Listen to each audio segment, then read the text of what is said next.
Hello, this is Paul Cowell at Whitestone Country Inn. Several years ago, as I was shopping at a Kmart on North Broadway in Knoxville, I saw an Appalachian family come in. It was Christmas, and there was kind of a thin man in overalls. His wife was heavy set and wearing some clothes that were dated. They had 3 or 4 children with them. I thought, I wonder what they're going to buy for Christmas. So I started following them around through the store to see what was going to happen. As they walked through, the man was loud, yelling at his kids, yelled at his wife some, "Get up here with me, don't pick that up." Just was making a lot of noise. And there was a boy, probably 12 years old. He looked like an emaciated John boy from the Waltons. Thin, was wearing overalls, and certainly were not modern clothes that fit in. He lagged back just a little bit and stopped at a counter where there were men's t-shirts. He picked one up and was feeling of that t-shirt. It was obvious to me that he probably didn't have a t-shirt. And I thought, well, how interesting. Out of the corner of my eye, I saw his father come back into view.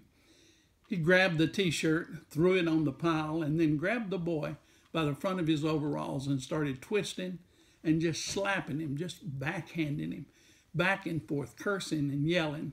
"I've told you not to pick up stuff in a store. You keep your hand, you stay up with the family." As this is going on, I was just enraged.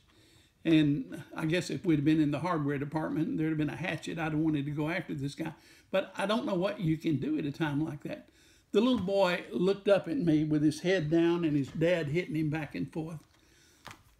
He looked at me and caught my eye, and I caught his, and I started crying. And the man finally quit hitting the boy.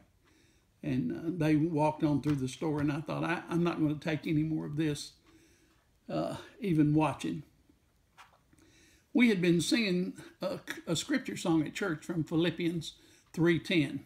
It said that I may know him in the power of his resurrection, the fellowship of his suffering, in that be made conformable unto his death. And I was so impressed with what I had seen and was feeling so much pain about the sin that it seemed like the Lord spoke to me and said, you know, you saw what happens in public. What if you could see what happens in that home at night? What if you could see not just that home in rural Appalachia, but what if you could see the pain and the suffering, the agony that goes on all over the world? And as it related to me, I began to understand why Christ came.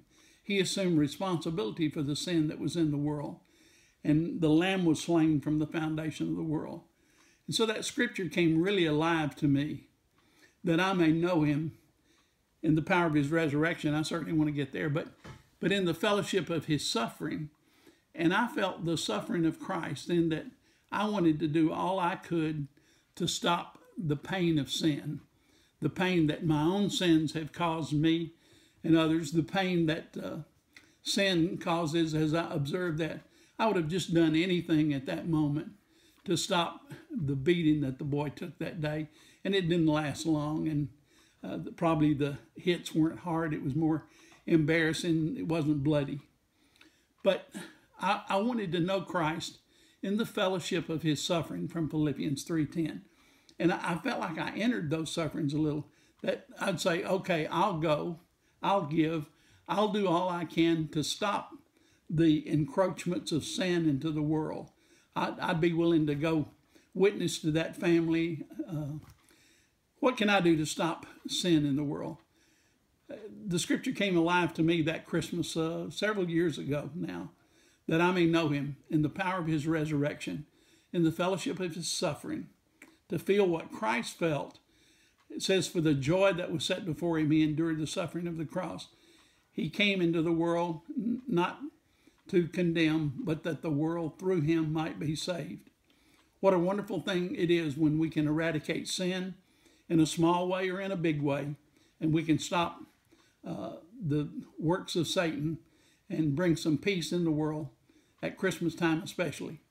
Do all you can to keep sin from entering into your aspects of life this Christmas, and stop it when you can.